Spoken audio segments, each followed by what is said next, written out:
Good morning, good afternoon, and good evening, everybody. Welcome to the latest episode of the By the Rim podcast. Today, we're going to be talking about some draft stuff, and I have with me a very special guest, and Allen. Allen, how you doing today, man? Hey, pretty good, pretty good. Feeling blessed. Thank you, Colin, for this opportunity to have me on today. And let's get started. Yeah, I'm ready to talk NBA draft with you.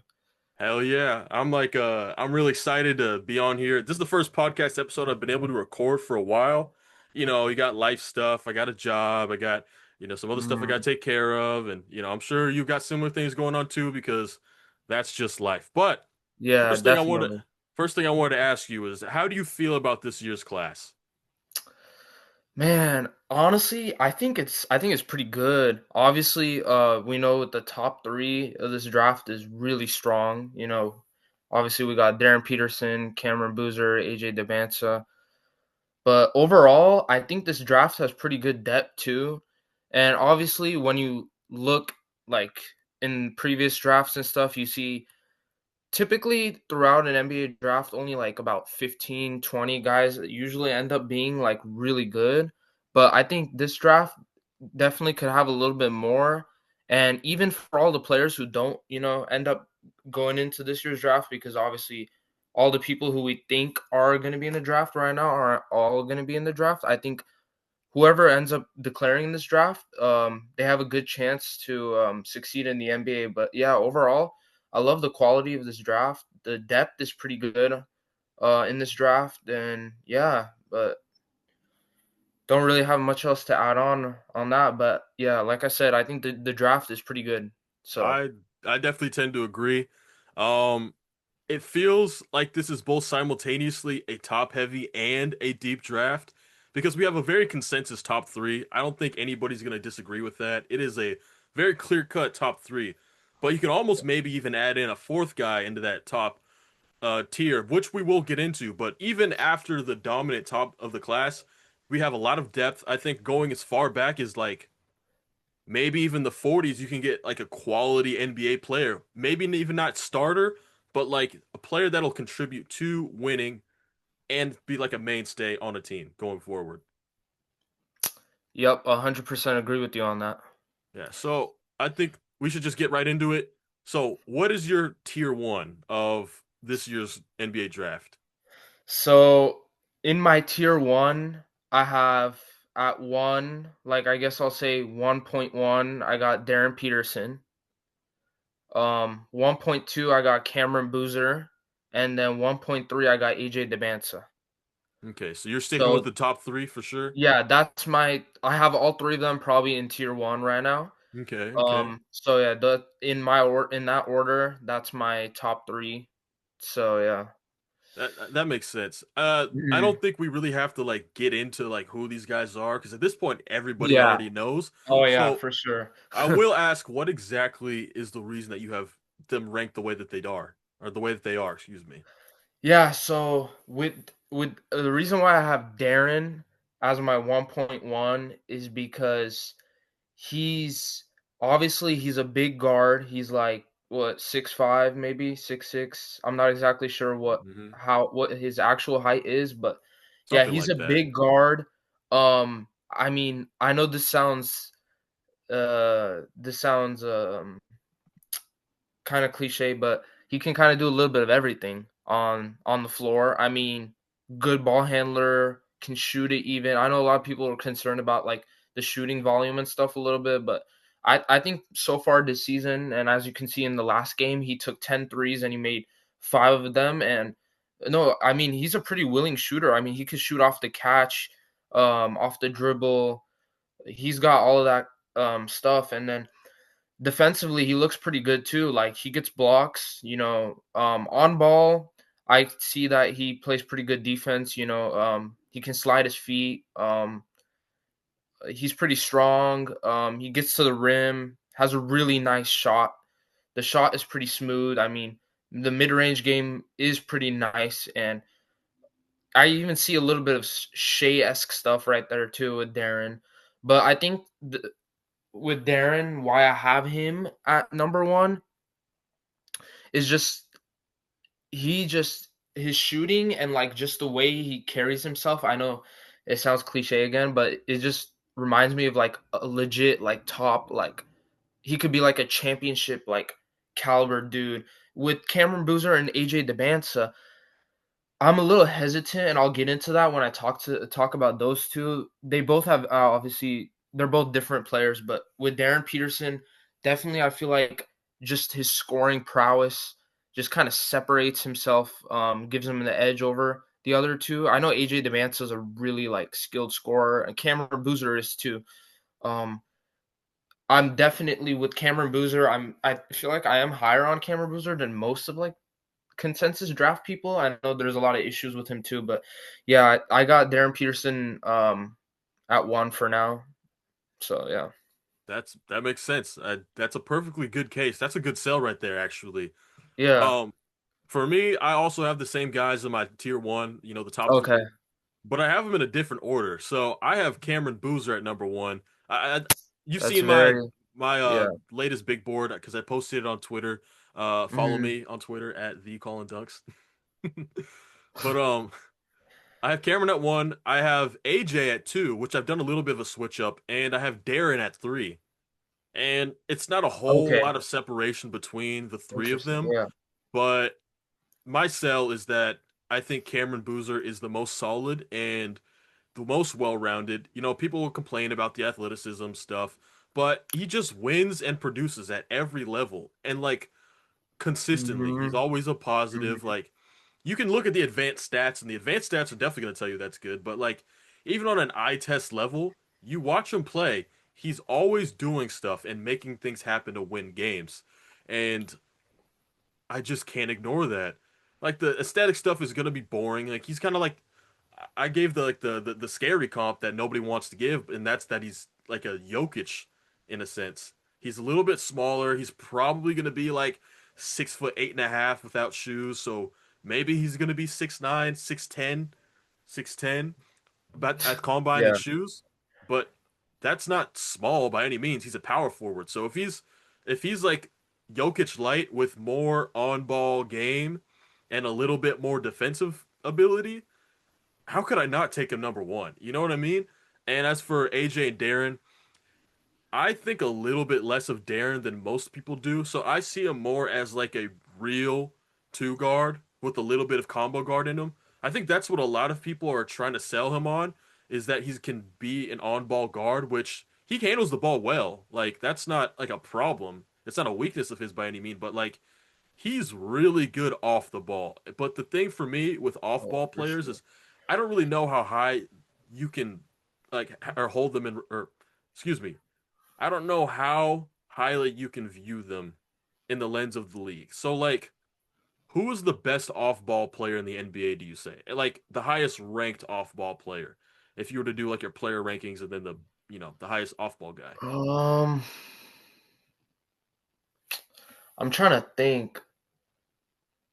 Could I say I feel like no, this is kind of like not a great answer, but I was going to say like sometimes I feel like Jason Tatum like Jason Tatum is like really on ball. I'm not gonna lie, bro. Jason Tatum is on ball, but I feel like some of the stuff that he does is also like a lot of it is off ball.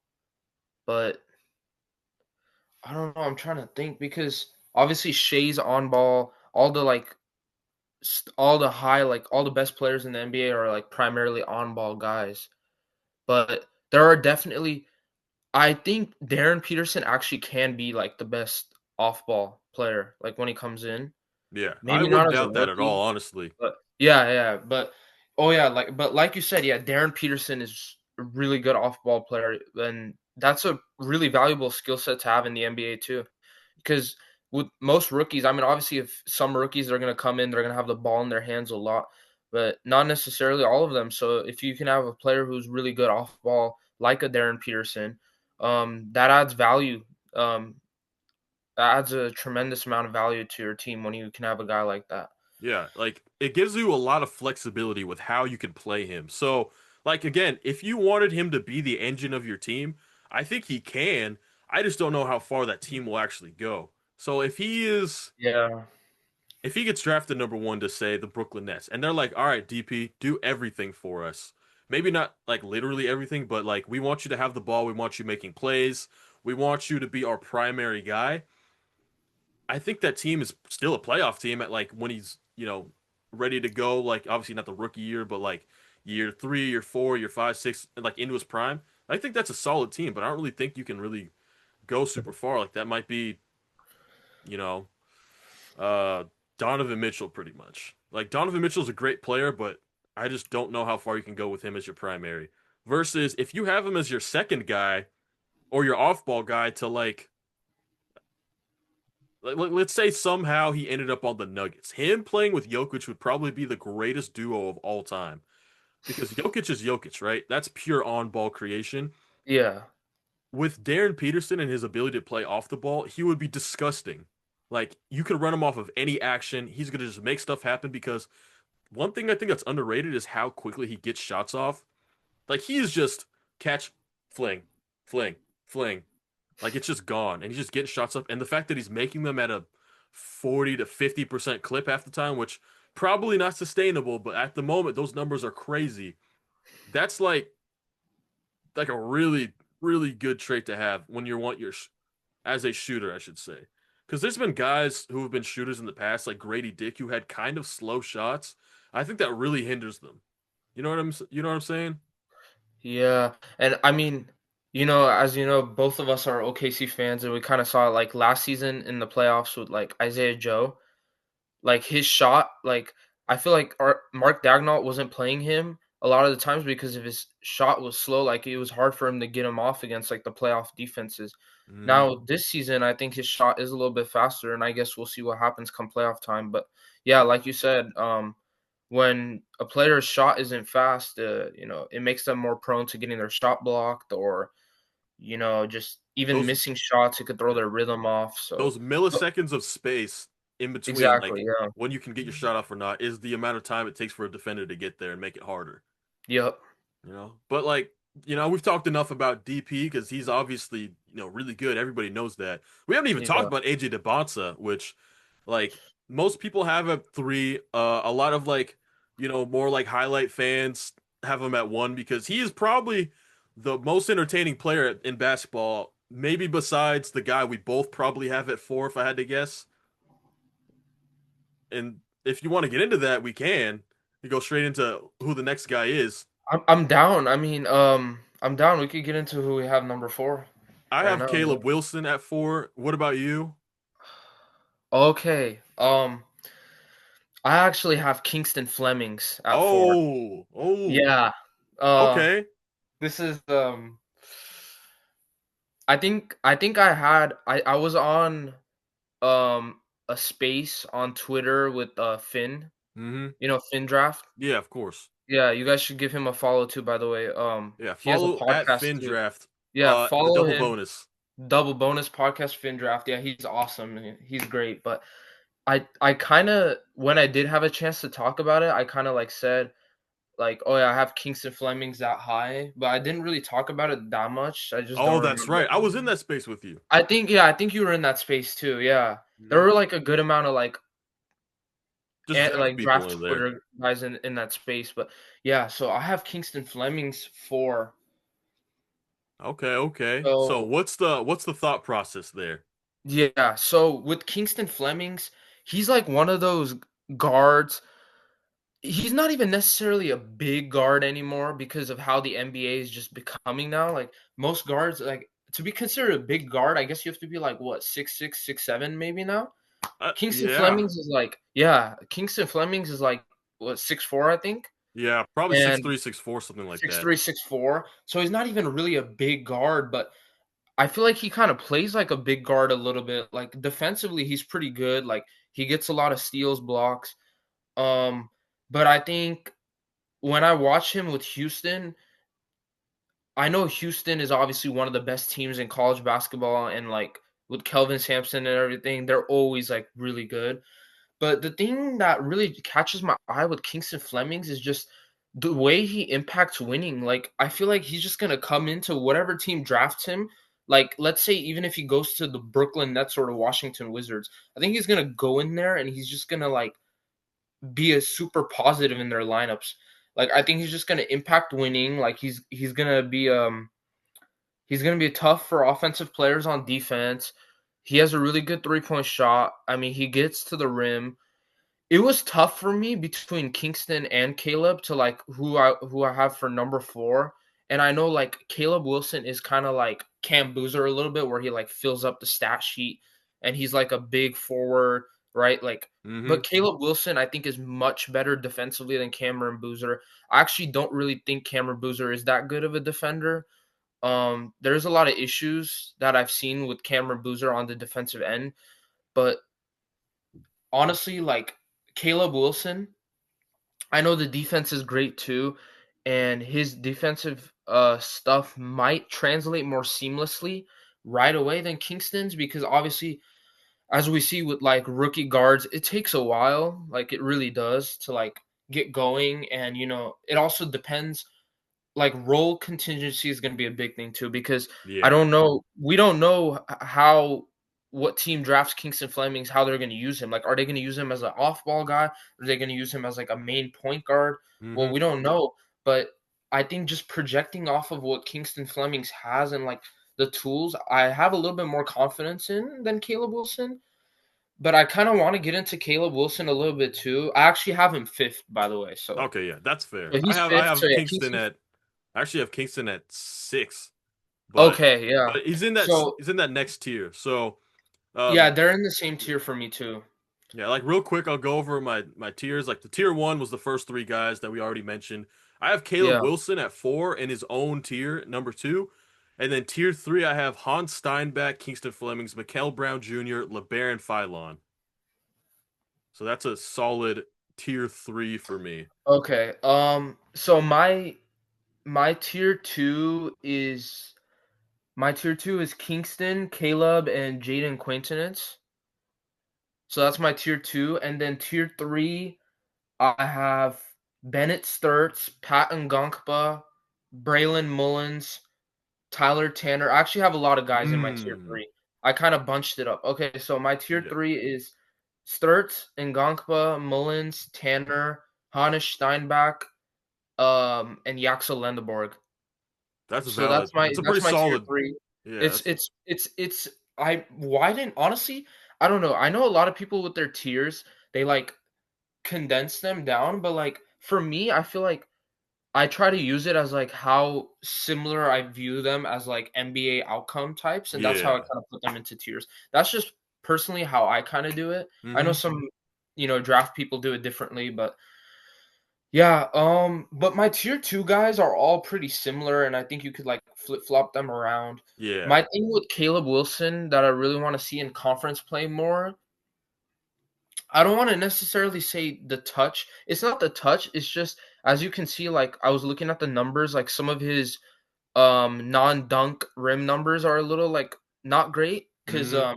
Caleb Wilson, he's pretty, like, athletic, like, he Yeah. dunks the ball a lot, but in the NBA, you're not always gonna be set up to, like, dunk all the time, like, Yeah. defenses are just smarter, especially with him, he's not even, like, a seven-footer, like, as you can see, like, with Chet Holmgren, when you go back and look at his profile at Gonzaga, yeah, he had a lot of dunks, and, he's used as a play finisher a lot, but honestly, he isn't even used as a play finisher nearly enough, in my opinion, That's especially a since valid conversation that needs to especially be since brought up. OKC has Isaiah Hartenstein now. He's kind of like more of a four. But Mm-hmm. yeah, like I was saying earlier with Kingston, role contingency matters. Like I don't know how these teams are going to use Caleb Wilson. So if he can have like a valve of like, oh, he's not going to be able to always dunk. They're not going to use him as a rim runner or just play finisher. How else is he supposed to like leverage himself like in the 2-point range? And obviously, like his 2-point percentage is pretty good, and like he can shoot like the mid range shot. I'm not worried about that. It's just Mm-hmm. a little bit of the closer shots at the rim where they're not dunks. It is like I don't really have the stats pulled up right now, but I have seen like at Caleb Wilson's like non-dunk rim percentage isn't great, but that's Yeah. the only like main worry I have with Caleb Wilson. I mean, he's pretty good. I will say when it comes to Caleb Wilson, I oh wow. Oh, never mind. I was looking at I'm on Bart right now. The thing Yeah, with Caleb Wilson is I think that his non-rim or non-dunk rim shots gets a little bit twisted as to why they're not good. And I think it's more shot selection than anything. So obviously, we know he's athletic, like you said. He wants to dunk everything, but I think he really wants to dunk everything. So like, he approaches the rim like he's going to every single time. And when he physically cannot because he's not strong enough, or gets bodied or bad angle or whatever reason it might be, he like just can't finish through it. But all the times he's intentionally trying to finish that isn't a dunk, he's been pretty good. Like he's got decent touch in that floater range. He's got like a like when he goes for layups, actually goes for the layups, he makes them. And obviously in the mid range he's solid. Like right now I'm looking at his 2 point percentages. The mid range stuff is just okay. He's shooting about 41 and a half or 42% with a 35% assisted rate in the non-rim two-pointers. It's not great, but it's fine. It's a little bit encouraging. Um, the three-point stuff is kind of whatever. I don't really expect him to shoot threes in the NBA, but I think he'll be fine enough. And the free throw stuff is kind of hit or miss. He's shooting about 60. Oh, he's shooting 69.5%. So around 70. That could improve. I think it's mechanical because his pull-up shot, the pull-up shot, the fadeaway, that looks good, but when he shoots threes, it's like a little hitchy, if that makes sense. Like he'll jump, he'll hang for a little bit, and then he'll get the shot up. But I don't expect him to shoot. I think it could be something, but I wouldn't expect it. yeah. I mean, I agree with you. It's like projecting the shooting outcome. Definitely, you want to look at the free throw percentage a little bit. Yeah, 70% is. I guess it's not awful, but it could also be better. Yeah, if he It's was at like whatever. I think. 75, that'd be better. Yeah, obviously, if you can get it up to 75%, it'd be better. But just projecting like his overall like touch stuff, I think he'll be fine, right? It's just more of like how will the three-point shot look in the NBA? Like I don't think like he's not going to be a 35% three-point shooter probably, but No. if he can be like a good enough three-point shooter where it's like he's not like actively like hurting his team, like if he can make open threes, obviously that will add value to his game. It's just I don't know. I just it's kind of like I'm using the eye test a little bit here, which Hmm. between these two, and kind of just why I have Kingston a little bit higher is just I don't know. Just Kingston Flemings. I also like heard like just stuff coming out from like Houston and stuff, and just saying like how much he like loves basketball and stuff, and Yeah, he's you know just just really like solid he's across really the solid. board. Like he's like yeah. I just think Kingston Flemings is. I'm just super high on him, but. Yeah, Yeah, I I don't don't know. blame you for that at all. Like, Yeah. good players are good for a reason. Like, there's a reason you want to like vote them higher. All right, so when it comes to our tiers, I have 10 of them. Uh, I'll have them put on the screen, but for number one, I have superstar tier. Those are our top three. Number two, I have all NBA, which obviously for me right now is just Caleb Wilson. Tier three is all stars. So those are the guys I think will be able to put up all star value, whether they actually make the games or not. Tier four is sub all star and strong starter, which are good players. Like those are the guys you really want. And tier five are solid starters. Those are the guys you can bet that will be like your fourth, fifth, maybe sixth guys, which is totally fine. Tier six is top seven rotation players. So those are like, your core players, whether they're starting or not. Seven, those are the back end rotation guys. So those are your eighth, ninth, maybe 10th man. Tier eight is upside swing. So every year there's going to be some raw prospects that, there might be something there, but you don't really know. So, you just kind of take them in the hopes that they'll actually end up being good. And then tier nine are two-way guys. So those are the guys who will be like half in the G League, half NBA, just a two-way player, and then tier 10 are the guys who sign E10. So it's kind of just they're possibly NBA players, but probably G League and overseas guys. And then I also have an additional 11th tier, which is question marks, and those are the guys I have no idea whether they're going to come back to school or not. So that's how I have my tiers listed out. See, I was thinking about doing that too with the last two tiers, the Exhibit 10 and you have no you have questions if whether they're gonna return or not. But Mm, I didn't end up going that far with the tiers. I kind of went to like six tiers down. that's valid. So yeah, but there are a lot of like players who I'm not even sure if they're gonna enter in or not. But I still have them in here anyway. So Yeah, that makes sense. My yeah. first round only extends to about like halfway through tier 6, so Okay. yeah, you're not gonna get like, in my opinion, there's not gonna be many like non-rotation players uh that get listed in the first round anyway. So if Yeah. you want all those guys to be rotation players. So I think that Mhm. makes the most sense. But I guess we talked about our first two, three tiers. So who do you have in tier 4? Okay. So tier four, I've got Jaden Toombs, Hmm. Daniel Jacobson, Michael Brown Jr. I should ask what rank is the highest player in tier 4? Like, who do I have? Like, what do you mean? Like, who do I have? Like, Like the first player I have in tier 4 is Yaxel Lendeborg, and I have him at number 9. So who do you have as like your highest oh, member of okay. tier 4? My highest guy in tier four is 13. Okay, yeah, that makes sense. Yeah, because I have a little bit more. Because I had like a lot of guys in tier three. That's why Okay, my that tier makes three was sense. lengthy. So, but yeah, so tier four, I got Jaden Toombs, Daniel Jacobson, Michael Brown, Keaton Wagler, or Hmm. Keaton Wagler. I still don't know if it's Wagler or Wagler. Yeah. And then Dalen Swain. Okay, that's valid. Yeah, that's my tier four. So a lot of like more people that you don't expect to be that high, but I like I just try to project based off NBA upside. So all these guys are I have belief in that they can be really good NBA players. So that's why I have them where I have them right now. But That makes sense. Like obviously every board is subjective. If you mhm. believe that a guy is going to be as good as or as you think they're going to be, then you put them there.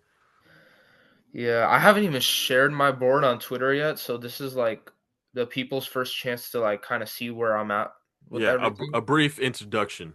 A brief exactly, yeah. Yeah, that makes sense. My tier 4 is only three guys, and it's Okay. from 9 to 11. It's Yaxel Okay. Lendeborg, Jaden Quaintance, and Cameron Mhm. Carr. Oh yeah, Cameron Carr, yeah. Yeah, let's talk about Quaintance really quick. Actually, Yeah. let me slow down. Well, I want to briefly talk about Yaxel before I get into Quaintance. So Mhm. Yaxel and Carr, they're both upperclassmen, which usually isn't what the people really want to see in the lottery, but good players should be taken highly. And I think both of those guys are uh, players that you teams will want as complementary guys. So they're in tier 4, so I have them as sub all stars and good starters. Like I think Cameron Carr, if everything goes right, is like Trey Murphy if he was a better defender and had a more of an in between game. So like he's 6'5", maybe 6'6", but he's got like a stupid wingspan, like Yeah. 7'3" or something crazy like that. He's really quick. He's athletic. Has a nice pull up game. He's a good shooter. He's a good spot up shooter. Uh, and he gets a weirdly low amount of like steals, but a high amount of blocks for a wing, which is weird. But I mean, It's weird and it's honestly that's one of the things that is like kind of holding me from having him higher. yeah, It's the steal percentage, but it's also the assist percentage too a little bit because it's pretty low. Like he doesn't really like his assist percentage is low. I know he's not at Baylor. He's not really uh like primary on ball guy, but yeah, still I just want to see more of that like out of him. Like see if he can like see how much better of a playmaker he can be. And I know you said you see Cam Carr as like Trey Murphy with like better defense. You said. yeah. In theory, I should say. In theory, okay, yeah, because from what I've seen from Cam Carr, I honestly haven't been too impressed on his defense. I still think there's a lot more to be desired there. I Hmm. I don't think he's, like, an awful defender either, like, that's not No. what I'm trying to say. What I'm trying to say is, like, I think I just wanna see a little bit more. I don't know, Yeah, maybe I'm being a little too, greedy with that, but I just I wanna don't see a blame little you for bit that at more. all. I just wanna see a little bit more defensively from Cam Carr at the moment. I mean, just Um, looking right now at like his pure box score numbers, 21 yeah, points, 5.5 rebounds. He's actually up to 2.2 assists with only 1.6 turnovers, so still a so positive that's ATO. That's yeah, that's good. good. He averages 1.7 blocks to 1.6 fouls. That's like a really weird intersection for a wing. Actually, he's listed as a Yeah, guard. Like almost 2 blocks a game I for a mean, guard is kind of crazy. the 1.7 blocks per game is pretty good though, like, in terms of, like, projecting as in, like, his NBA outcome, yeah, 1.7 blocks is good for Cam Carr, like, that's pretty good. Like, Hmm. even 1.7 if, like, a big was averaging 1.7 blocks, I'd be like, "That's pretty good," but for Yeah. Cam Carr, that is pretty good. But like you said, it's kinda weird. He's weird though because, yes, he has a positive, assist to turnover. Yes, he's averaging 2 assists per game now on the season, which is pretty good for, like, Mm. I'd say the role that he's in and, like, the Yeah. stuff that he's tasked to do, that's pretty good.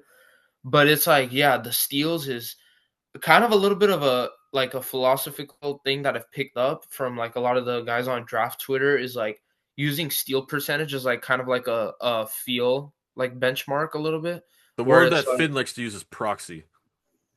proxy. Yeah. Proxy is a better word. I honestly couldn't think of that word at the moment though. But yeah, it's a better like feel proxy, feel like steal percentage. So for me, I mainly use this for my bigs when I'm like evaluating, but like generally like a super low steal percentage for bigs, especially and also that are like that their turnovers are super high is kind of a red flag to me. Chris Nack. Obviously, oh yeah, yeah, Chris Sinak, which I don't really I'm not high on Chris Sinak. I guess we'll get to that later, but Yeah. it's a little bit of red flags for me in terms of like the bigs. Obviously, Cam Carr is not a big, but Hmm. I don't know. It's just the steal percentage is a little low. That's a little bit concerning, but yeah, I don't I know. get it. I think he's like theoretically really good, and what he has been doing good. Like I think you can't really ignore. Like pure production is great.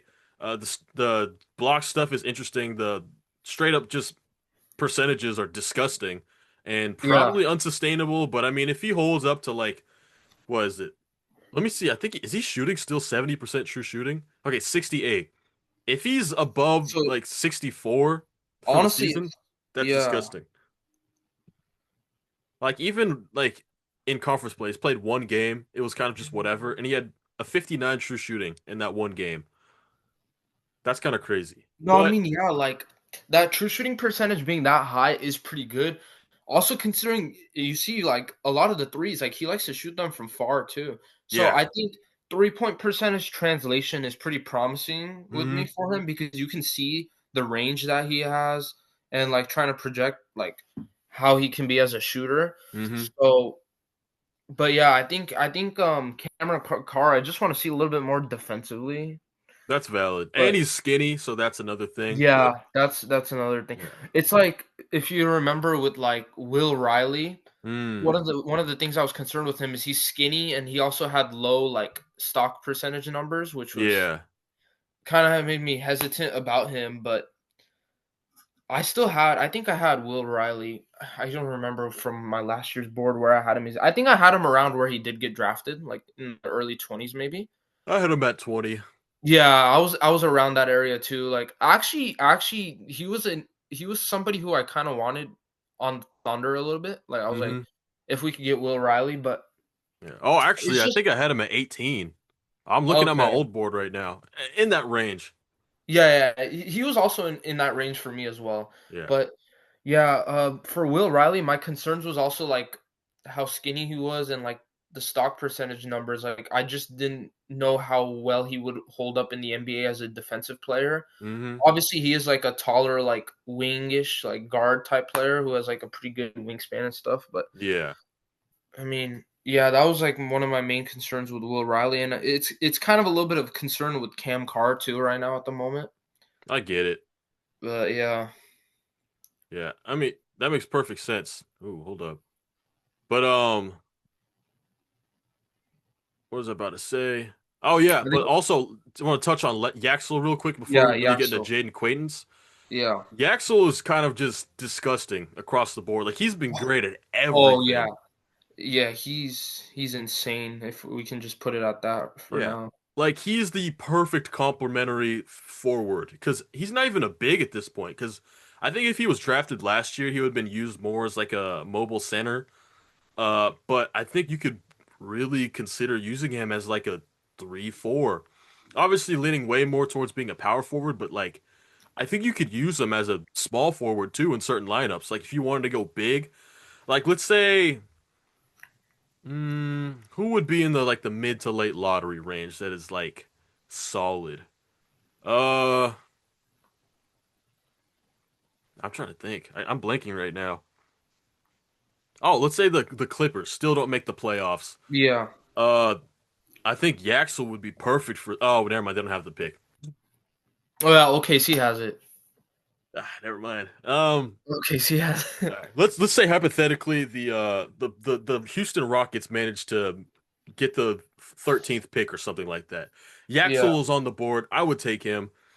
Um, a lineup with Jabari Smith, Alperen Şengün, and Yaxel Lindenberg would be nasty.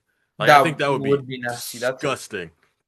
and you're You get not even mentioning that they already have Kevin Durant, Tari Eason, Dorian Finney-Smith, like, they could run a huge lineup. Let's say I mean, they already do, but yeah, adding Axel to the equation would just make it even more nastier across the board. yeah. They could have a lineup of what is it? Amen Thompson, KD, Mhm. Jabari, Yaxel, and Şengün. Or they could interchange any of those guys. Like Yeah, that's the lineup crazy. possibilities become endless at that point, like Yeah, he's like a super utility guy, and I think he's got more upside than people give him credit for. Obviously, he's old, but he's been playing a lot. yeah. Or he started like really playing seriously later than just about everybody else who's in the NBA or in position to be drafted, I should say. So that's a huge guy Yeah, for I feel me. like with Yaxel, it's like with age and with experience, he just gets better. Yeah, Like, if you look at him from freshman year to, like, now, he's like it just feels like he's getting older, but he's also getting better. I know with, like, a lot of draft people, there's still, like, a lot of people who are, like, concerned about age and stuff and, like, "Oh, yeah." But I think he's gonna come into whatever team drafts him, he's gonna be impactful right away. 100%. I Like, think I if wouldn't even be OKC gets him, surprised. huh? Huh? I was Oh, gonna okay, say if see? OKC got him at like 12 from the Clippers, I think that would be perfect. It would be. I wouldn't even be surprised if Yaxel is, like, in all rookie first team Oh yeah. discussions. Like, I could really see that. I could really see it. Yeah. I mean, I mean, every year he's we see like an older guy make that first team all rookie yeah, cuz yeah, definitely, yeah, like but I don't they know, come in more polished. I just think Yaxel has a chance to come in even more polished because with age, he just gets better. Like, I know a lot of people, like, yeah, projecting with, like, age-based, like, curves and stuff, but with the Axel Lendeborg, he just gets better with age. I think every season he's just improving, like, he's shooting well from 3 this season too. I think he's, like, at 38% from 3 this season. Mhm. Um, his close to percentage is, like, insane. He has a 5.8 block percentage. His free throw percentage is really good too. He's, like, 84% right now. Let me see. Yeah, like the pure box score numbers look crazy and Yeah, the I'm just stat I'm just profile reading is it off crazy. off, Bart Thorovic right now too, but Yeah. I mean, shoot, if you looked at like his per 40 numbers, like I know it's not like ideal, but it's still yeah. like No, gives a it's good still something to idea. look at that you wanna So per 40, 23 points, 11 rebounds, 5 assists, 2 steals, 2 blocks, 1.5 turnovers, 1.9 fouls. Like he's getting see, 4 stocks, almost 4.5 stocks oh, to yeah, 2 fouls. almost 4.5 stocks, not even fouling like that, Hmm. especially like now where they just call fouls like a lot, Yeah. and the low turnovers too is pretty insane. Like how many assists is he averaging? Or like In raw numbers, he's averaging 3.4 assists. okay, Per 40, it's 5.2. And if you give it to, per 100 numbers that people use sometimes, 30.3 points, 14 rebounds, 7 assists, 3 steals, 3 blocks, not even barely 2.5 fouls, 2.2 turnovers. Like, yeah, it's just insane. Like he's shooting 77% from 2-point range, bro. I mean, obviously that's not gonna sustain. We know that. Like No, it's no. obviously regressing, but like Mhm. still like up until this point for it to be that crazy is insane. Considering from the start of the season to now has been a lot of games played. So Yeah, and he's got a 51% three-point attempt rate. So he's getting threes up. yeah, he's getting threes up. It's not like he's like low volume. Oh, he's 37% from three, low volume. No, the volume is pretty good too. Yeah. He's also averaging like he also has like a almost 8 offensive rebound percentage too. Like that's just insane, dude. Like for him to like, you know, I don't know. Now that I don't even know if I have the Axel high enough to be honest. Like I think I wouldn't about that sometimes.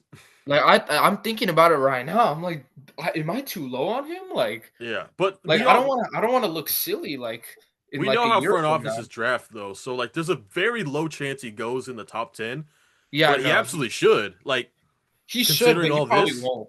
Yeah.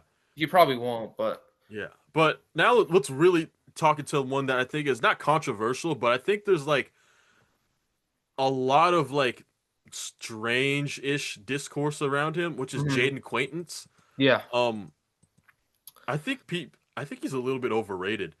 And it's not because he's bad by any means. Like, it's not anything like that, but it's more like he's good, but not top three good, if that makes sense. Because I don't think he's ever going to have the offensive skill set to be worth like a top five pick, considering this class. The defensive stuff is great, and it can be really, really great, but defense just doesn't have as much value as offense. Debatable. No. Is it? I mean, No, no, no, no, no, no. I hear where you're coming from, but yeah, like when you're in a complementary role, defense is definitely very, very important. But oh yeah, like for sure. to be in the tier with three guys who could He's possibly be like franchise players on offense, like the engine of a team, and hmm then a fourth guy who might be just outside of that while also still being an exceptional defender. Like I can't put him higher than that. And on top of that, he's coming off a torn ACL, yeah. which he That's seems that's like a little bit of a he's concern. recovered pretty well from so far, but like that's still something that can linger. Yeah, Like it's a little bit scary for me. I'm like, how are people not like even talking about this really? Like, did he yeah, play in? Yeah, he played in Alabama or not Alabama. He played in the game against Alabama. 5 points, 6 assists, one steal, one assist. Wait, no, 5 points, 6 rebounds, one assist, one steal, 0 blocks, 2 for 4 from the field, 1 for 4 from the free throw line. Like the shooting stuff, I don't think is ever going to be there. He shot 40% last year. yeah, Um, the play finishing stuff is interesting. The way he moves is really weird to me. Like yeah, he moves like a like an eighth grader who's like 5'8" and dunks really hard on a mini hoop, except he's 6'9" yeah, and dunking on the 10-foot rim. He's just so interesting. But the offensive stuff, he's got a weird thing where his feel is like positive, but it's not like playmaker positive. Like a lot of big men are kind of behind when it comes to, thinking the game. And he's not there, but he's also not driving teams forward, if that makes sense. yeah. I have a hard time seeing him higher than like 8.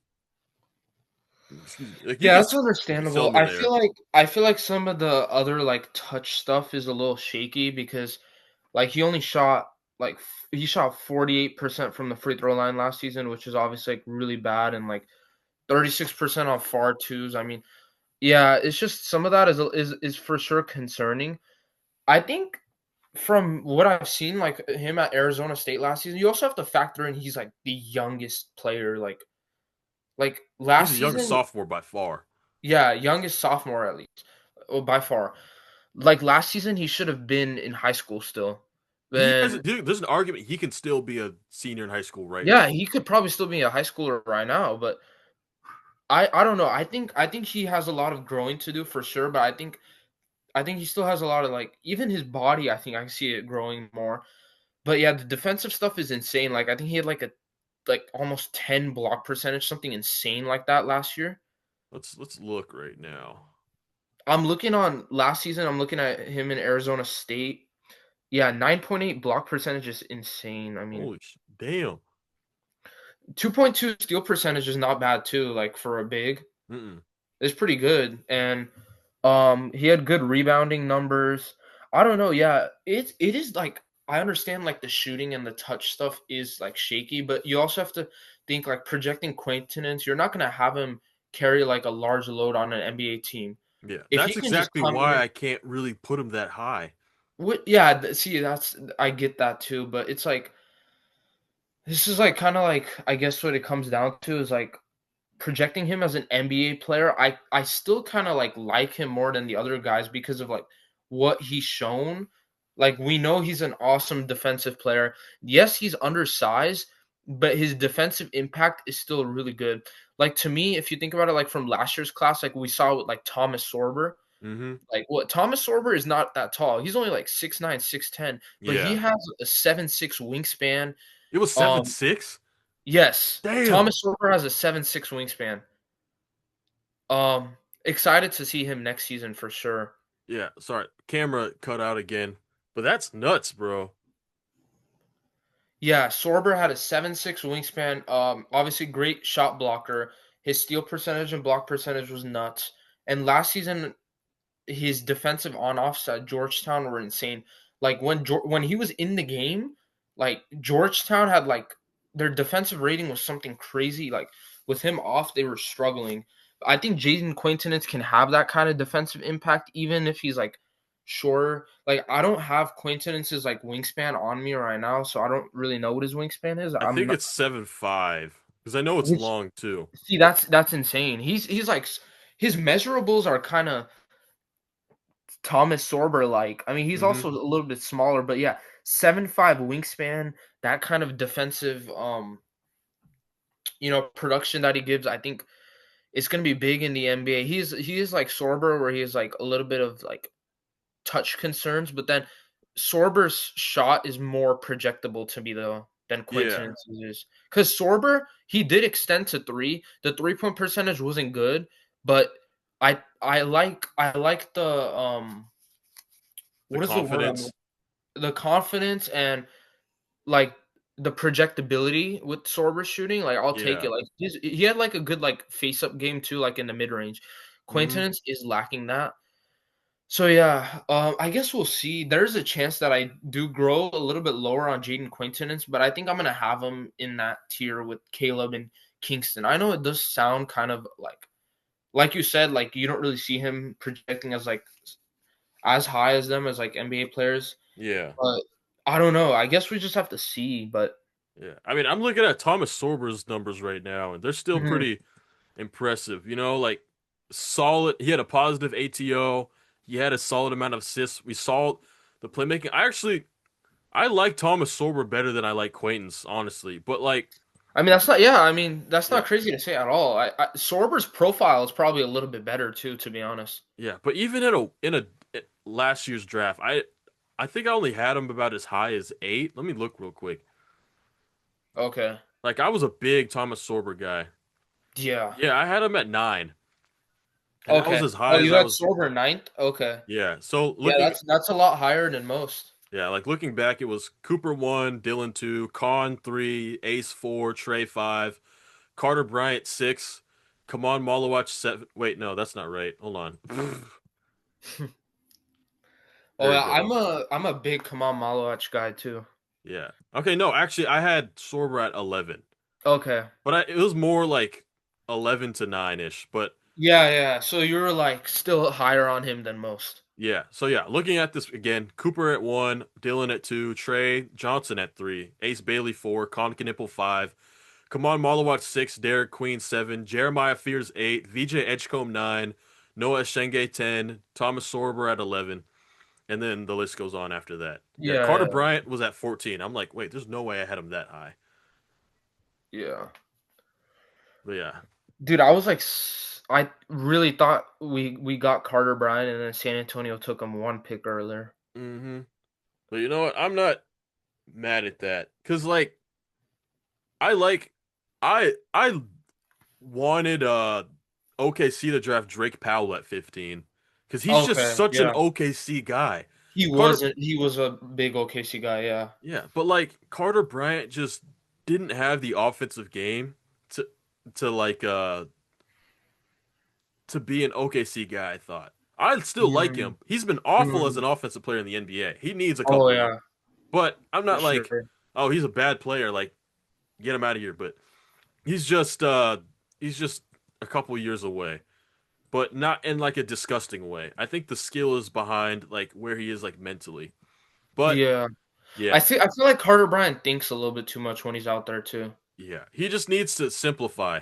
He needs to, yeah, like the game needs to like slow down and come easier to him, which I think it will, like as his game goes on, you know. Yeah. I think Maybe he'd some benefit summer from playing league, in Austin. yeah, some summer league, some G League reps. I think they'll work it out. I mean, I think San Antonio will figure it out with him. I'm not too worried. Yeah, Yeah, I'm not super worried. And even if he doesn't work out with them, he was the 14th pick. So that's a lot better than if like Dylan didn't work out, which I don't think anyone's exactly. worried about that though. No. But Yeah. yeah, moving on to tier 5. Who do you have in your tier 5? Because mine is Okay. pretty extensive. I have, what is it, 1, 2, 3, 4, 5, 6, 7, 8, 9, 10, 11, 12, like 13 people. And those are all Yeah, guys that, mine's extensive too. So my yeah. tier five, I have Cam Carr. Mm-hmm. This is where Cam Carr comes in. Kareem Lopez, Mm-hmm. Elijah Freeman, Morez Johnson, Mm. Johan Grunlow, Okay. Christian Anderson, Good shout. Koa Pete, Vonimir Ivisic, Mm-hmm. and Malik Thomas. Oh Solid. wait, and then yeah, I said Cam Carr, right? Yeah, yeah, and then Cam Yeah. Carr. Yeah. Yeah, makes sense. So it's a lot of guys again, but yeah. What about you? Who's your tier five? All right, so my tier 5 is Koa Pete, Nate Ament, Braylon Mullins, Darius Acuff, Bennett Sturts, Thomas Hauk, Neoklis Avdalis, Patrick Ngongba II, Chris Sinak, Malik Thomas, Christian Anderson, Tunde Yesufu, and Joshua Jefferson. I will say I haven't updated this since conference play has started, so it's been probably like a Yeah. week or two since it's been Yeah, out. But most of the guys you named that I didn't have are in the next tier, so yeah, it makes sense. Like yeah. obviously once you get to like the mid to late first round, it starts to get a little bit dicey. Because you never really know. Like the consensus for the most part is solid on like the top 10-ish, but after that it's kind of a free for all. But why do you have or let's try and go rapid fire. What are the reasons that each guy is where they are? Yeah, so I've got Cam Carr here, at the top of the tier five. I mean, we already kind of talked about Cam Carr a lot, though, to be Yeah. honest. Okay, so I have Kareem Lopez. See, I was thinking about putting Kareem Lopez in the higher tier, but like from what I've seen in the NBL, like I feel like the eye test with Kareem Lopez isn't as good as like some of the number stuff. Mm-hmm. Like if you look at Kareem Lopez's numbers, like he's shooting well from three, the free throw percentage is good. Like all that stuff is good. I think defensively he projects pretty well too.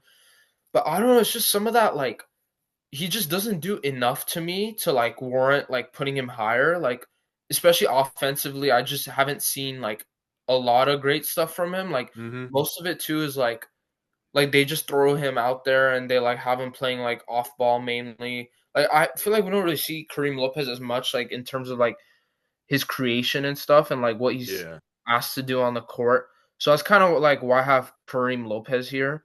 Elijah Freeman is a guy that I was actually tracking like from the start of the season. Mm-hmm. He transferred over from a D2 college where he had insane like numbers on the Division 2 level. I was like, yeah, he's coming into Auburn. It's gonna take a little while. He's definitely a guy I'm keeping eye out and see how he does in conference play. Yeah. I'm a little less sure that he's a 2026 guy now. Like he might be like a 2027 draft dude now, but Yeah. That's where I'm at too. yeah, Elijah Freeman, like the tools he has is pretty good. Like he's pretty explosive, like good defender, can shoot it. Honestly, can do a little bit of everything. Like I know that sounds cliche again, but like Elijah Freeman, I think I could see him being like a really solid like wing at the NBA level. Morez Johnson, um, he was a guy I was tracking for a while too. He's pretty big. I haven't done too much research on him lately, but I know like with like Team USA and stuff, he had like Mm-hmm. really good production.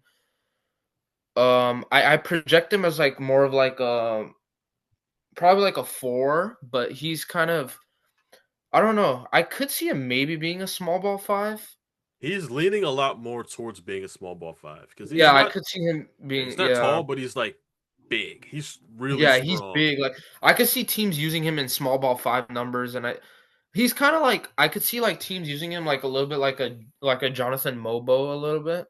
Yeah, it Whereas makes like you could sense. use him as like a smaller like small ball 5. Yeah. I don't know. I think he's yeah, I don't really have much else to add on him. Johan Grunlow is a guy I'm starting to grow a little bit higher on now, like, because of like his defensive ability and stuff lately. He's Mm-hmm. kind of like one of those bigs where like let me see if I like pull up some of his numbers real fast. Um let's see.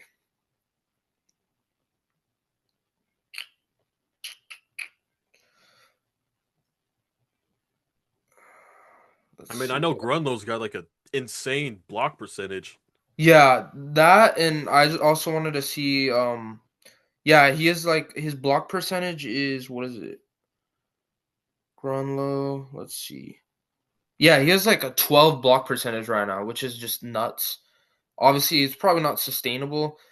The steal percentage is about like it's not terrible, it's not great, It's just but whatever. it's just whatever. I mean, it's good, but I mean, I think he has pretty solid like play finishing upside too. Like he dunks the ball a lot. I mean, considering he's a legit 7-footer and he's not scared to shoot threes, like I think that's totally fine. The weird thing though is that his free throw percentage is kind of disgusting. Yeah, 43%. He's got a low free throw attempt rate, I think. Like, wait, actually, is it? It's like no, 42. That's fine. it's 42, which is pretty good. Like he gets fouled a lot, so Yeah, I was just looking at the like he only averages 2.6 free throws a game, but I'm like, oh, he shoots 6 shots a game, so that I think that's yeah, solid. Yeah. yeah, that turns it out to a 42 free throw rate. But Mm-hmm. I don't know.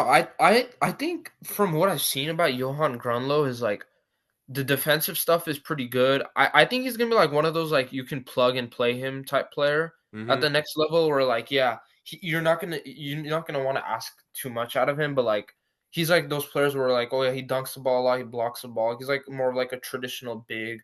Doesn't really have that much else to his game, but I think has pretty good like projectable outcomes in terms of like other players who like I want to say his floor is a little bit safer than like most guys. Like he's not like a high ceiling dude to me in my opinion, but I like his floor more than other guys, so it's kind of like where I have him here. Makes Christian sense. Christian Anderson I have here. I know he's a like a smaller guard too, but he's a pretty good like floor general. He has like a proven track record, like a little bit. Like he played with the men's team in Germany, Mm-hmm. and he looked pretty good there. He was like a breakout like candidate guy for me this year too, and I think he's been pretty good. Yeah, he's averaging Um, 20, like 20 and 8 right now. Yeah, which is really insane. He's like a younger but like more I think could thrive in an NBA setting like Braden Smith a little bit I where think he's they're like different players. I think Christian Anderson is just straight up better, like across the board. no, yeah, I agree, but I see some similarities, but yeah, Christian Anderson's definitely a lot better. Yeah. Like looking at his numbers right now, he's up to 38 minutes a game, which is leading the conference, but like 21 Yeah. points, 4 rebounds, 8 assists, 2 steals. 3 turnovers is kind of not great, but he's got more than a 2-1 ATO, which is Yeah. good. He's averaging more steals than fouls.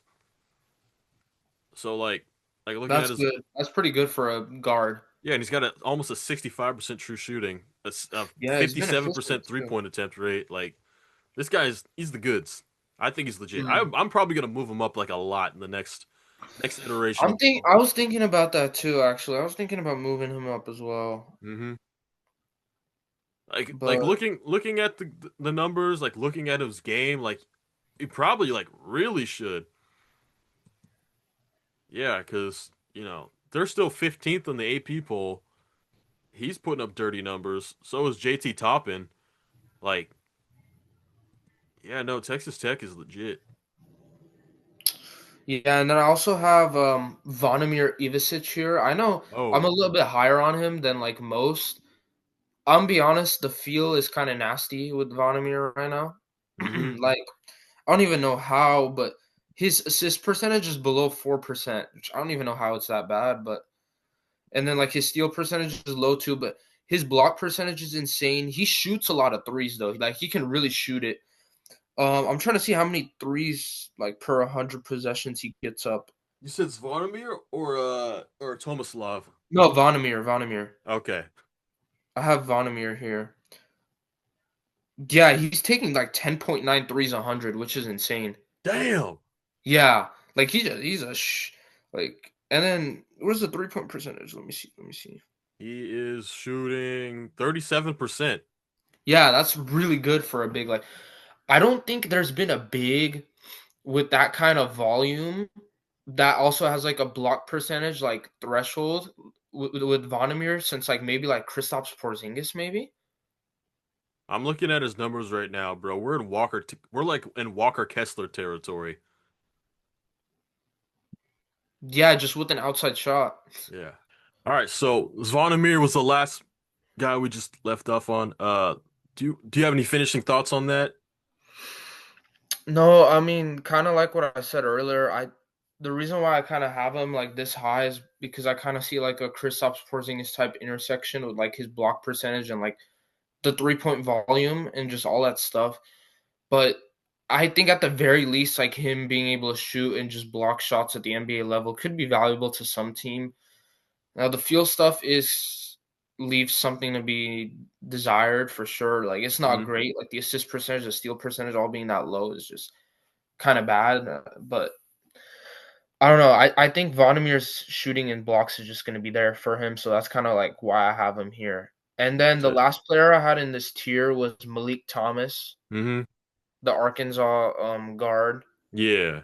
I saw he had a pretty good game in his first conference play game. Um, don't really know. I don't really remember the numbers, but He started off hot and then he's been kind of just hot and cold.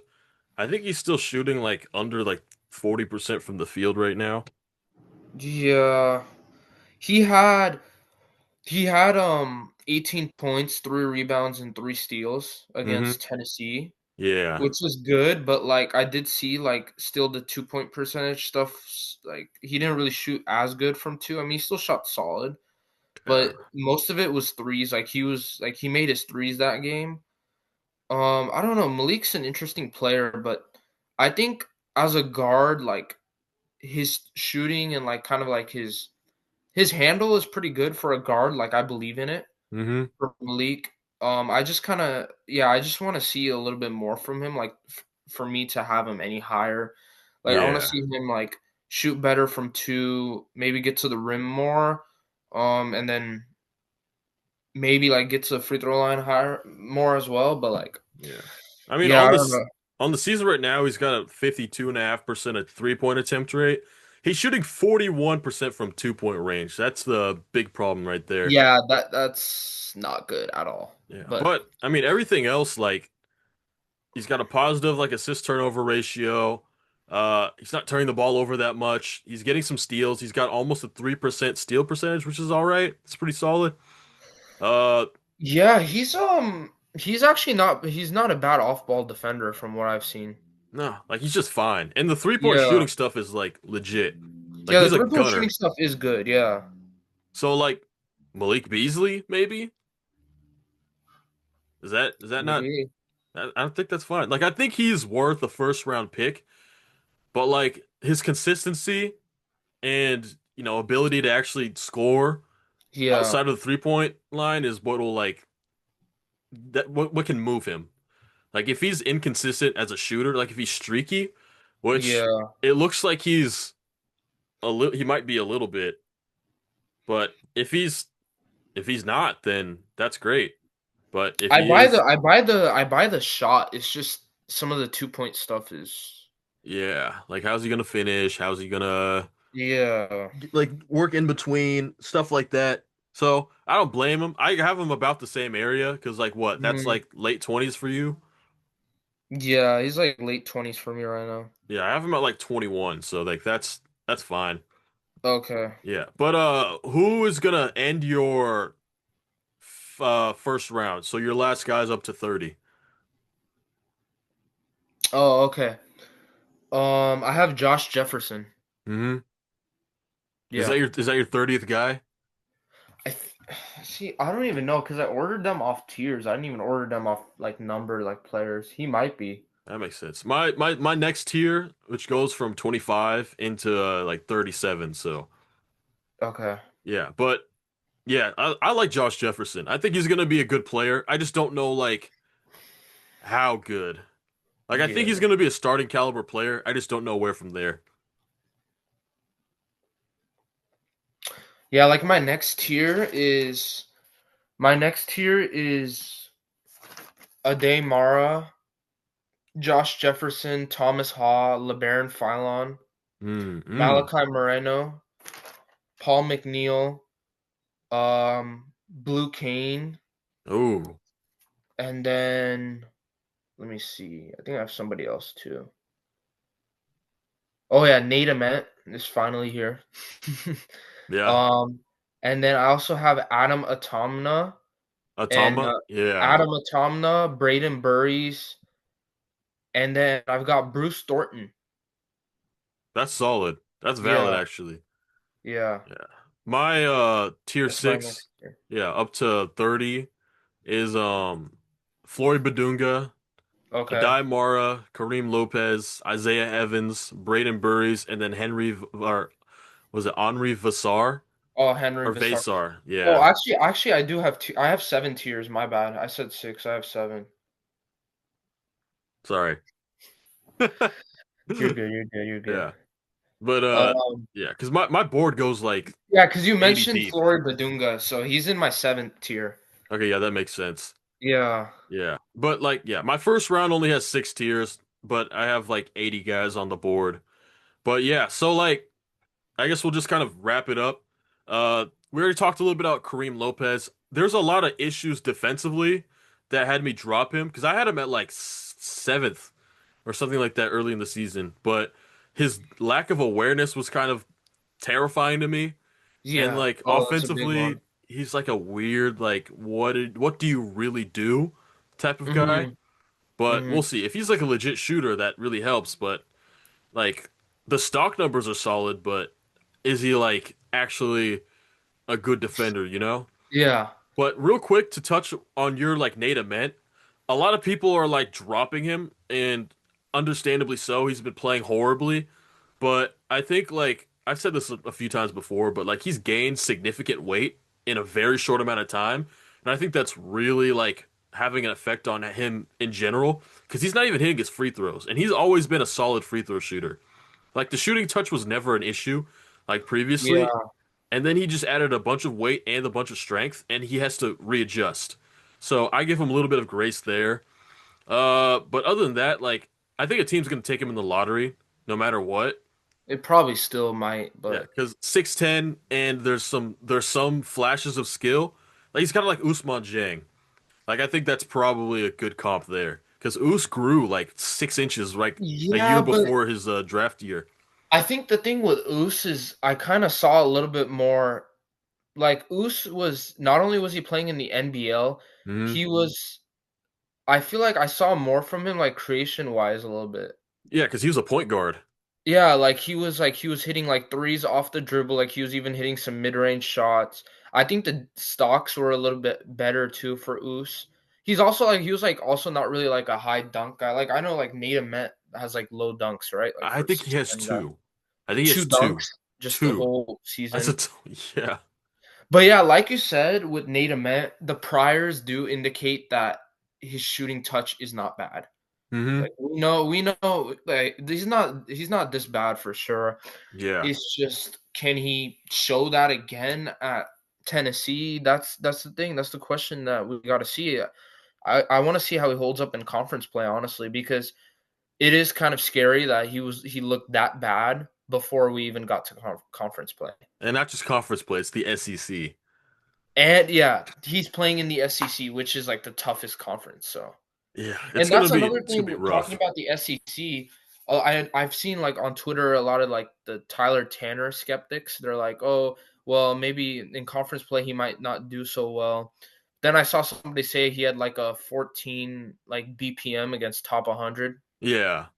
top 100 opponents and stuff. And but yeah, the SEC is gonna show like what kind of a player you are. Like the SEC is pretty brutal conference. Oh If yeah. you're in the SEC, it's probably honestly better for you to be in the SEC because like even if you do struggle, there is It's the stuff you SEC. can learn from. It's the SEC exactly. Yeah. So I yeah, I mean Nate Ament has that going for him. Whether it's a good thing or a bad thing that he's in the SEC, but I guess we'll see how he does in conference play. But makes uh, sense.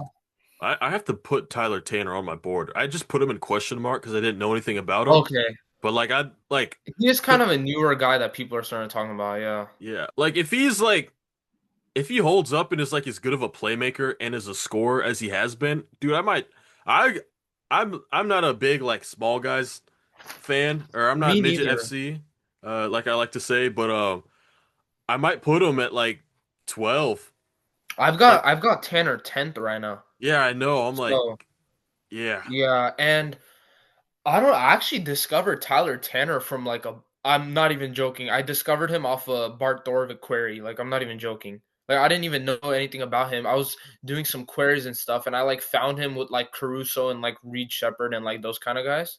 Yeah. I'm Oh like, yeah, that's oh, right. like That's what everyone's been saying. high, super high stock percentage numbers. The block percentage was insane. It still is for a 6 foot guy. He rebounds and he dunks. Like some of his dunks are like self created too. Like it's Hmm. not like they're setting him up. Like he's getting to the rim, he's dunking the ball. Like I think Tyler Tanner's like dunks, rebounds, like stocks, like intersection. It's Hmm. more of like a 6'5", 6'6" dude, not like a 6 footer. Or Yeah. which is like what Vanderbilt has him at. My thing is like He's because he's every probably like 5'10". Let's be real. unfortunately, that's the thing. Because if Vanderbilt is listing him as 6 foot on their site, he's probably like 5'11", 5'10", unfortunately. Yeah. But like, dude, if Tyler Tanner was like 6'2" or 6'3", That's what I I'm want to. saying. I want to see his like anthros. I can't wait to see that. Like it, like combine time and stuff. Like if Tyler Tanner comes in with like a 6'5" wingspan, dude, like I'll probably be even more bought into him. I'm still pretty bought into him. Like I'll take the production and like what he's been able to do this season. Hmm. I don't think it's gonna. I don't even think it's gonna drop that much in conference play because of his like numbers stay pretty consistent across the board against Yeah. top competition, and he does play in the SEC, so he's gonna get challenged. But Oh man, yeah. if only he was a little bit taller, dude. I mean, I'm just That's looking at him right now. He's probably 5'10" without shoes with like a 6'1", 6'2" wingspan because it doesn't look yeah, very long. yeah. I don't So think that the just wingspan is great either. so that just means he's hella athletic. He has to be athletic. Like, how is he dunking that much at 5'10"? Probably. That's probably Hmm. how tall he is. Yeah, Yeah. And then obviously the playmaking stuff is really good. I mean, taking Vanderbilt, who has never been a good SEC school, and exactly. making them what are they? Are they top 20 right now? I think Oh, they're so. 11th. Wow. So Yeah. almost a top 10 team. Like you get your credit. Yeah.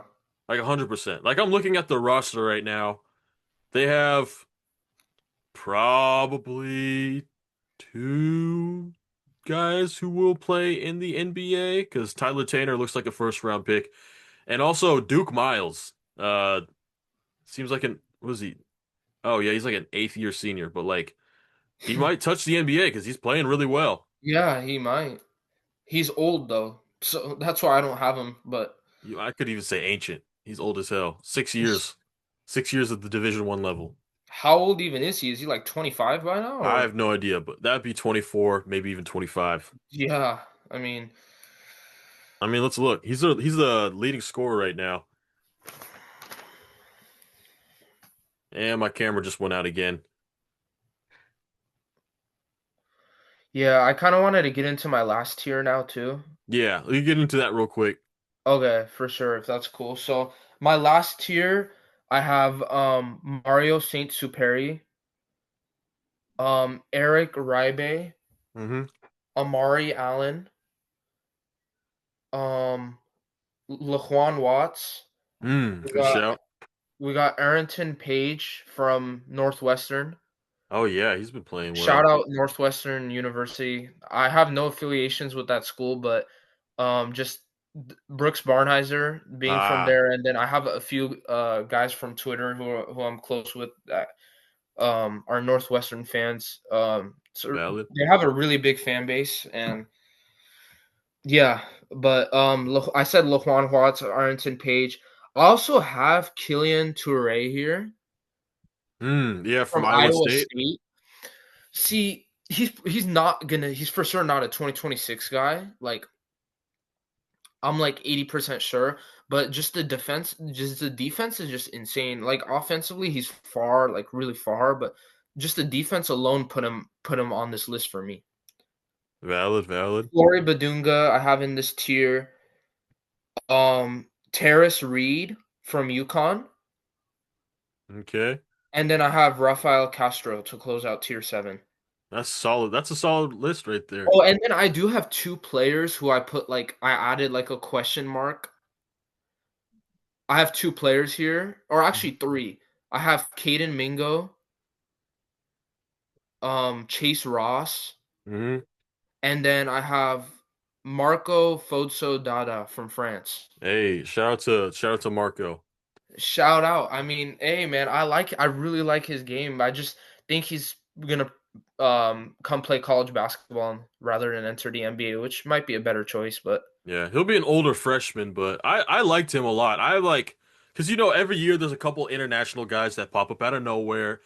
yeah. But I mean less so now because they're coming to college. But I had Mark as like my 16th player on my very first board, I, and I had I actually had him pretty high on my first board too. yeah, because It's like the just defensive stuff was impressive. Like as a slasher and the shot creator, it was he's a good really slasher. interesting. He can shoot. Like he had a nice like pull up three. He dunks. Good at steals. Like solid mid range game. I don't know. I just thought offensively he has pretty good feel, and his process offensively was just like really good. Like even playing in France. So that's why I have him here.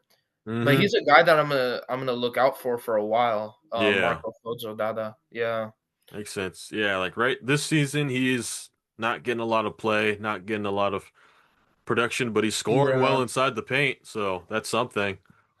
And then, man, what happened to Sergio De La Rea? He kind of fell off. I forgot about that guy. Dude, I know. I don't even have him here, but I just remembered him just now. I don't know, dude. Like, he was even, people were even talking about him for 2025 draft, but man, Yeah. yeah, Oh yeah. He's been getting way less minutes. He's hitting his threes, but that's about it. yeah. Yeah, I mean his production is solid for 15 minutes. 7 points, 2 assists. I mean Yeah, two like, he doesn't rebounds, even three really assists. play. That's the thing. Like, Yeah. so, But if you're supposed to be an NBA prospect, you want to see more. Like exactly. I think he probably if he doesn't go to college, he like very well could be like a early second round pick because like what he does do is pretty solid. Like looking at the numbers right now, but it's just not enough to like get you actually drafted that high. Yeah. Yeah. Oh, and then I don't know if I mentioned Paul McNeil at all, but I also had him in tier 7, I think. Or I might have Yeah. had him in tier 6. Yeah, Paul McNeil too. But the thing with Paul McNeil, his conference play numbers were, like, really good last season, Hmm. like, eye-popping, so it'll be interesting to see what his conference play numbers look like this season, but, man, the shooting with Paul McNeil is insane, like, he's such a good shooter, like, Yeah, he had a 40 burger like a week ago. off of just threes. Nasty So, stuff. yeah, it was pretty nasty. Yeah. But I But, yeah, mean, I like, mean, this draft is fun, though, I'm not gonna lie, like, I have a lot of guys that are, like, really intrigued in. yeah. But anybody else you have in that last like first round tier?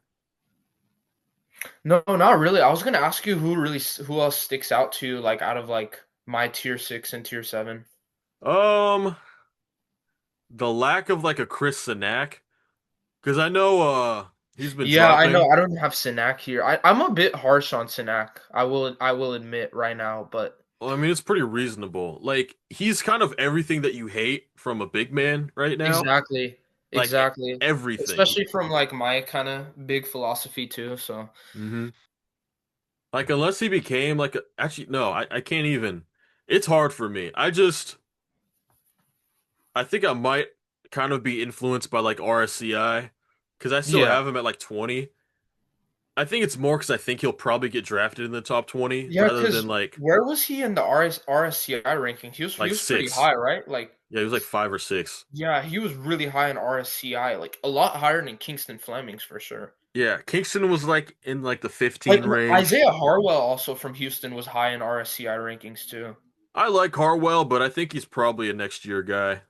I think for me, he's definitely at least a next year guy, or he's either a 2027 or 2028 guy for me. Like, I think he's gonna be a multiple college year. Like, he's Oh like, as yeah, a definitely. freshman, yeah, he's not quite there right now. But, man, I knew, like, I was high on Kingston Flemings before the season started, but I just Hmm. started growing higher and higher on him, watching him play. I mean, I think that kid's gonna be legit. That's valid. That's very valid. Yeah. But with that being said, I think this is probably a good place to wrap up. We covered most of the first round. Actually, we covered both of our Yeah. first rounds. We got through a lot of the tiers. You know, like I said earlier, like my back end tiers are a lot more just like throwing darts at a dartboard, pretty much, you know? Uh, there's not a whole lot more to say about that, but thank you, Alan. I really appreciate you for coming on to the podcast with me today. Tell everybody where they can find you. You can find me on Twitter. My handle is, let's see. My handle is Allen Sogo, or Allen Sogomonian. You can find me on Twitter. You can also find me on Instagram. I recently started a content coverage page called the OKC Blue Coverage, where I'm now covering the OKC Blue, the G League team. So, please go show love and support on that. But, yeah, those are, like, mainly the two places you can find me. I also have a Substack too that I don't really write on that much, but if you guys want to follow me on there too, what is my Substack? Oh, it's called Allen Thunderous Opinions, or Allen.okc underscore. So those three platforms. But, yeah, if you want to follow me on Twitter or anywhere, I'd be greatly appreciated. And then, thank you for having me on today, Colin. I appreciate that so much. Yeah, man. We've had this If you ever planned want for to, like a year. I know, if you ever want to have me on for any other episodes, you know where to hit Yeah, me up. So, yeah, absolutely. But thank yeah, you so much for having me on today, Colin. I'm blessed for this opportunity as well. So, yeah, amen, brother. Yeah, thank you. And thank you to everybody who tuned in today. As always, my name is Collin. You can find me on Twitter at the Collin Dunks, and I'll see you around next time. Have a great day.